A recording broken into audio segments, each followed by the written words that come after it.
Is there anybody who thinks, like, I really like Trump? Are there, like, Trump fans in the world?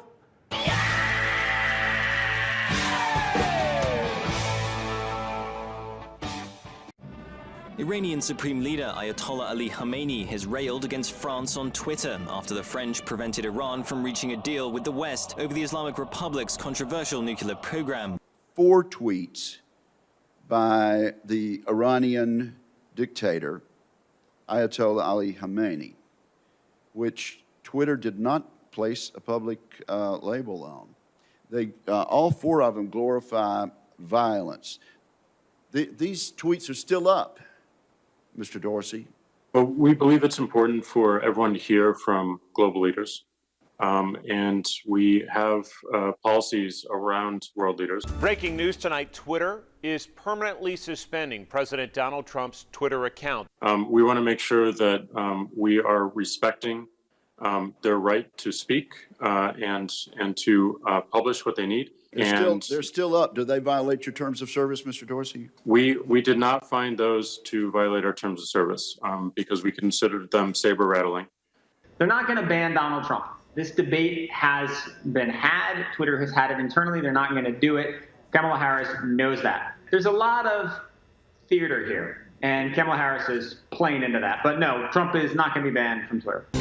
Breaking tonight, just in the past minute, Twitter has announced it is cutting off President Trump's ability to post on the social media site permanently, suspending the president's account @RealDonaldTrump. Donald Trump has been stripped of the precious. Jack and company have now permanently suspended Trump's Twitter account, finally accomplishing something 3 wives, multiple legal people who are suing him, and his entire White House staff have failed to do, shutting him the hell up. Well, and he is known to be a micromanager and somebody who refuses to let go of the reins in any way. And that didn't necessarily work for him as a businessman because he's been bankrupt 11 times. So certainly doesn't trust expertise of other business people. I have never gone bankrupt, by the way. I have never. But out of hundreds of deals, but sir, excuse me, that's your line. But your companies have gone bankrupt. Out of what am I saying? And just remember, what you're seeing and what you're reading is not what's happening. Donald, you have said in the past, in a line, I hope I'm getting it right, where you never forget a slight. And when you were in your darkest days, it looked like you were going to lose everything coming out of bankruptcy, that you never forgot the people. I never went bankrupt. Well, on the brink. Neil, I never. Right. Neil, I never went bankrupt. Okay, but you were on the brink. You were on the brink. I don't understand. All right, you were on the brink. Oh, well, you're back. You're back. I never went bankrupt. Because he's been bankrupt 11 times, so never went bankrupt. Operation Warp Speed has been a tremendous success for this administration.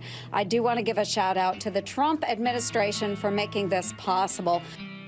I just want to fact check real quick and remind y'all that the companies themselves that are producing these vaccines were not involved in Operation Warp Speed and have said as much. So that's a lie. This is an unmitigated success, and we should acknowledge that. The Moderna vaccine was done with funds from Operation Warp Speed. I remind y'all that the companies themselves that are producing these vaccines were not involved in Operation Warp Speed and have said as much. So that's a lie. And the Pfizer one has funding when it comes to the distribution and manufacture. And I just think it's important people working so hard, Moncef Slaoui and the others, get credit for this. And President Trump was the one who okayed it. Meanwhile, it is Democrats who passed a comprehensive coronavirus package way back in May. This bill goes out of its way to supply illegal immigrants, who, in case you needed to be reminded, have no right to be here in the first place, with billions in taxpayer dollars. According to House Democrats, illegal immigrants must have a right to have the $1,200 checks that American citizens received in the last bill. They would also receive the same direct payments as American citizens going forward. So, in effect, it's a huge payoff, the Democratic Party's most cherished constituency, a group that's not even allowed to be here. And then it goes on from there. The bill contains an amnesty provision.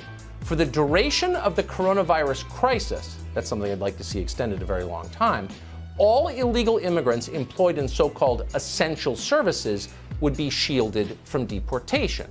And their employers would be shielded too. Meanwhile, it is Democrats who passed a comprehensive coronavirus package way back in May, and they passed it again in October. It's currently languishing somewhere in Mitch McConnell's office next to the John Lewis Voting Rights Act.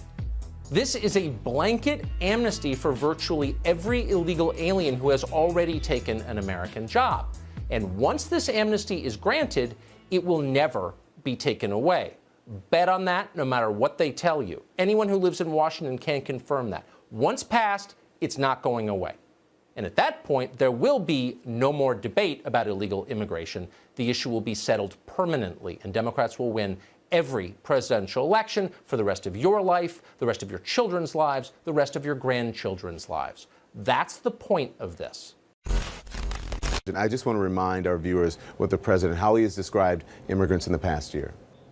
We are bringing in some very bad people. We don't want this group of people anymore. You wouldn't believe how bad these people are. These aren't people. These are animals. I refer to them as animals, and guess what? I always will. These are not people. These are animals. The President of the United States. Every day that you think you've seen it all, calling people animals is not a good thing. Trump said about undocumented immigrants, these aren't people, they're animals. It's like, I think the fourth time he's called immigrants animals.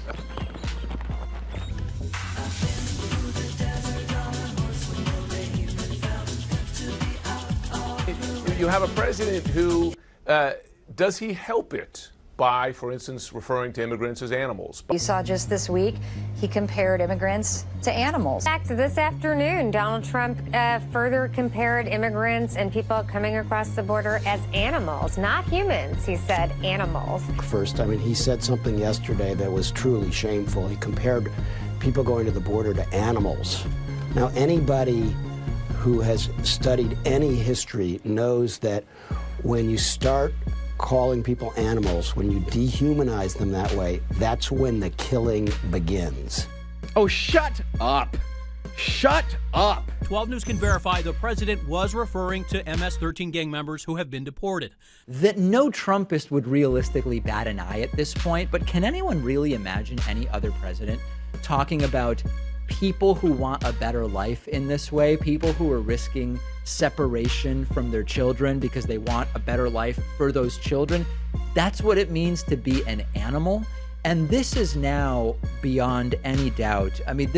This is the language of an authoritarian dictatorial type, right? There's no denying it. We can't soften the language. He's a straight talker. If you take a baseball bat to a 16-year-old and a machete and cut somebody up, you are an animal. Democrats in the mainstream media slamming President Trump for calling MS-13 animals. Immigrant communities hear this as a dog whistle. No one would condemn Donald Trump calling people animals more than Jesus Christ would. Oh my, we're getting a little dramatic, aren't we? Senate Minority Leader Chuck Schumer responding on Twitter. When all of our great-great-grandparents came to America, they weren't animals, and these people aren't either. The president was very clearly referring to MS-13 gang members who enter the country illegally and whose deportations are hamstrung by our laws. Well, the president's remarks were released piecemeal by people who were criticizing the president for using those hot-button words like animal. When I first read it, it was not in the context of MS-13. It was just, I thought he was talking about immigrants generally. Look, I'm a little disappointed with Geraldo's, non-apology. Geraldo, you've met the president. How can you even posit for a millisecond that he thinks all immigrants are animals? He's married to an immigrant. It's absurd. The fact that he was taken out of context isn't an accident. The New York Times and CBS had headlines where they said he called undocumented immigrants animals. That's a lie. Donald Trump said the following about immigrants in the United States. These aren't people, these are animals. These aren't people, these are animals. Whether he was referring to gang members or not, because I don't buy that for a second, and I've looked at the transcript. They mentioned MS-13, but this is how he feels about all immigrants into the United States, so don't try to bullshit us here. Shut up.